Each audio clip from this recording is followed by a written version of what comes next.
अस्सलाम वालेकुम। उम्मीद है आप लोग बिल्कुल ठीक ठाक होंगे। आज हम जिस चीज़ के मुतालिक आप लोग के साथ इन्फॉर्मेशन शेयर करेंगे वो है प्याज। जी हाँ, सुर्ख या सफ़ेद, कौन सी प्याज सेहत बख्श। तो जी नाज़रीन, कई रंगों में दस्तयाब होने के बावजूद प्याज हर डिश का जायका बढ़ाने में मदद करती है। कोई भी खाना प्याज के बगैर नामुकम्मल होता है। पास्ता, सैंडविच से लेकर बर्गर तक, हत्ता कि हर सालन में प्याज का इस्तेमाल किया जाता है। सुर्ख और सफ़ेद किस्में अक्सर सालन में इस्तेमाल होती हैं।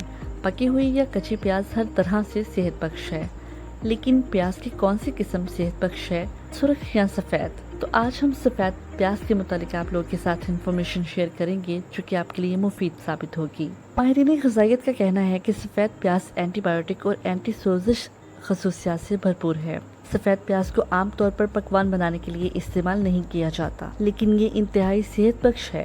सफ़ेद प्याज को हल्के और अलग जायके के लिए जाना जाता है। इन्हें पकाकर और कच्चा दोनों सूरतों में खाया जा सकता है। मज़ीद ये कि ये नाक, आँखों और कान के इन्फेक्शन से लड़ने में मदद कर सकती है और उन लोगों के लिए भी मुफीद है जो अक्सर तजाबियत के मसाइल का शिकार रहते हैं। दूसरी तरफ सुर्ख प्याज में विटामिन सी और विटामिन B6 की बड़ी मिकदार होती है। इसमें कार्बोहाइड्रेट, प्रोटीन, शुगर और फाइबर भी होते हैं। ग़िज़ाइयत के लिहाज से सफ़ेद प्याज कम तेज़ और एंटी सोजिश और एंटी बैक्टीरियल खसूसियात से भरपूर होने की वजह से ज़्यादा सेहत बख्श समझी जाती है। इन्फेक्शन में मुफीद, सफ़ेद प्याज में सोजिश की खसूसियात होती है, इसलिए ये इन्फेक्शन को ठीक करने में मदद कर सकती है, तजाबियत ख़त्म करे। माहिरीन ग़िज़ाइयत का कहना है कि बहुत सी ग़िज़ाएँ बशमूल बेहतर कार्बोहाइड्रेट से भरपूर इंतहाई तजाबियत वाली हो सकती हैं जो हमारे जिस्म में इन्फेक्शन का सबब बन सकती हैं। अगर हम सफ़ेद प्याज का इस्तेमाल करते हैं तो इसकी वजह से तजाबियत ख़त्म करने में मदद मिलती है। सांस की बीमारियों का इलाज, सफ़ेद प्याज में एंटीबायोटिक खसूसियात पाई जाती हैं जिसकी वजह से ये सोजिश को ठीक करने में मदद करती है।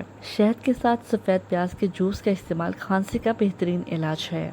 बालों की नशोनुमा के लिए मुफीद, जो लोग परेशान हैं, जिनके बाल पतले हैं, गिरते हैं, जी हाँ, सफ़ेद प्याज बालों की नशोनुमा के लिए अच्छी है। इसका जूस सर की जिल्द पर लगाया जा सकता है। तो जी जनाब, ये तो थी आज की वीडियो। उम्मीद है आज की वीडियो आपको अच्छी लगी होगी। इंशाअल्लाह नेक्स्ट फिर एक नई वीडियो के साथ आप लोगों से मुलाकात होगी। तब तक के लिए इजाज़त दीजिए। अल्लाह हाफिज़।